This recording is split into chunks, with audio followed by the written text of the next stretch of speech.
When it comes to e-commerce, it's really easy to neglect the day-to-day items that we use to start a business around.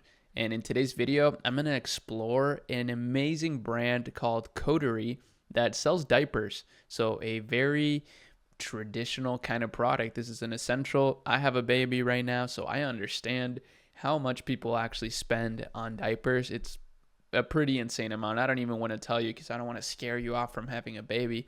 But this brand is absolutely brilliant, and we're going to explore their website, their product, their ads, and their overall statistics, right? I want to look at some of their numbers so that we can analyze this from an entrepreneurial perspective, but also from an investor perspective, which I always find kind of fun, and it's kind of what I like to do. So as you see, basically what they do is they sell modern diapering essentials. So their main hero product is these diapers. So actually, if we just click on the diaper, we can see their landing page. Now, first of all, this is super cool. This is almost like a tech product, but it's a diaper. But yeah, they made it look super awesome. And they actually had in mind the parent, which is pretty interesting. A lot of the usual marketing for baby brands are like very kiddie, right? But you got to remember that it's the parents that are buying the products, right? So that's something I think a lot of people neglect in this space, even though the baby niche is absolutely brilliant. So first of all, you have to pick a size, and they actually work off of subscriptions. So you can do, you can pick your plan here basically, and then you're getting subscribed to diapers every single month, which is really, really smart. And this actually creates a sort of software-like experience. Again, I'm telling you, I have a feeling these guys are very tech enthusiasts are on this team for sure. They probably have some engineers here that are helping create this, but as you see, it's really beautifully done. Their materials are really amazing, and the subscription aspect is what I find super smart, which is a very, very simple innovation, right?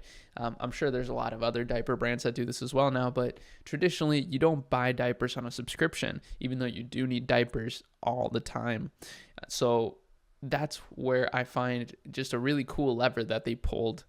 So far, some really interesting nuggets are branding to the parent, not to the baby, and then two, adding a subscription element. I mean, they actually require people, it seems, to buy a subscription, which is pretty interesting. They have a lot of stats and data behind it, a lot of science behind it, which is actually really, really smart these days. There's so many brands popping up left and right. Literally every single day there's a new brand. So having science behind your product is really smart, very good authority move. Now, of course, you don't need to start that way, right? Like I'm a big believer in a minimum viable product. So don't let these things scare you off from launching your own Shopify store, even if it's a drop shipping store. You got to start somewhere. And we use these ideas here as inspiration for where you can get, think bigger, but also some of the things that you should keep in mind when wanting to improve your products, when wanting to improve your business. So yeah, this landing page is absolutely beautiful. It's so well done. Again, it's made for the parent, which is really smart. I'm curious to click this quick buy button. This is super smart too.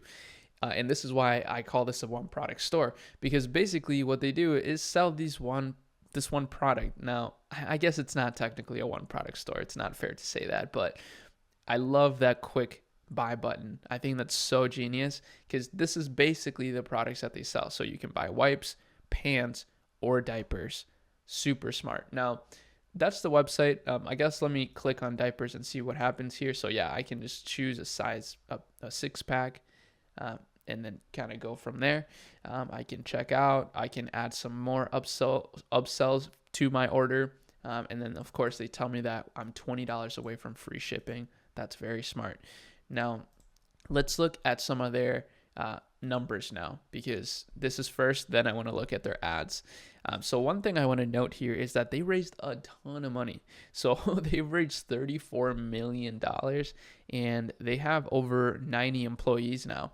So they're continuously growing, but they did raise a lot of money. And I find that very interesting. I think that's part of the reason why I mentioned in the beginning that I like to analyze these brands these days from an investor point of view as well, because I love understanding what investors like to invest in. And this business, as I said, is a consumer good, but because of that, it categorizes in the software of e-com space. That's what I call it, which is kind of obviously inaccurate. It's not a software, and there are e-commerce softwares out there, so I don't want to confuse you. But one of the cool things about software businesses is that they have a recurring revenue model, right? So people come back over and over again. They subscribe to get billed every single month, which provides a ton of safety and consistency and predictability for a business, which are incredibly valuable when it comes to e-commerce, since you have to manage inventory, you have to, have a cash flow conversion cycle. That makes a lot of sense. These are some big words if you're just trying to start your e-com business, but better to know it now than later, right? So yeah, they've raised a ton of money. The founder is Frank Yu, and yeah, let me now show you. They have a pretty cool blog, actually, funny enough, on their site where they're talking about the business as a whole. This is almost like an investor update, which I really like to see. Oh, am I lagging? All right, sorry about that. I don't know why I was lagging, but anyways, as I was saying, they have this blog on their site that's basically an investor update where they talk about how they've crossed over 9 figures, and for 2 years in a row, they've been growing at 60% year over year, which is insane, and also profitably, which is really saying a lot. And that's kind of the reason why people invest all that money, right? They see the vision of Coterie, for example, acquiring more and more market share in this massive diaper space, which is pretty crazy. So as you see, let's just read here super fast. Our initial product is a high-performance diaper called the Diaper, which was won countless industry awards. However, some users may not know that our long-term plan is to create a fully compostable diaper that functions as well and feels as luxurious as our current version, which is still primarily made of petroleum-based materials. This is because the overarching vision for Coterie, and why I founded Coterie in the first place, is to accelerate the advent of sustainable diapering. So that's kind of a funny thing. I mean, this isn't to hate or anything. I absolutely love what this founder is doing, but it's funny to say, raise money on this vision while, currently reaching 9 figures of revenue with non-sustainable diapers, even though the vision is to go fully sustainable. But that's really cool. I still really love that idea. Now let's move on to the ads. I think this is why I was lagging. The Facebook ads library lately has been giving me some trouble. And I don't know why this is actually, let me see if that fixes things. Okay, yeah, it does fix things. Cool. Okay, so they have 45 different ad results. I'm guessing a lot of their traffic does come from Google as well, right? Because this is a very, very search-worthy kind of brand. Diapers, people are always looking for the best diaper. So they're doing a lot of normal ads, social ads. Like they're kind of interesting, just going directly to the diaper, to the product page, which is really good. I'm guessing they're also running some ads to advertorials. What I don't see, which I think they should do, is run ads through other pages, right? They should run ads through pages such as mom tips or the best mom. I've seen some pages like that which work quite well, and this is actually a really awesome strategy that we're trying to implement for some clients, potentially including Coterie. But yeah, so that's a nice little nugget for you.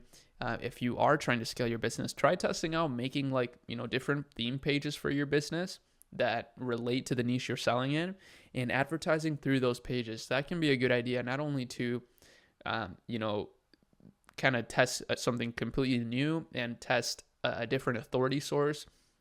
A lot of people don't go to the page that you're advertising from, but still some people do. But also to reduce risk, right? In the event that you get your page banned, it's nice to have other pages you can advertise from. But yeah, that's about it for this video. I know it got kind of long. I know it was a little bit clunky, but I hope you enjoyed it. I definitely learned a lot by exploring this.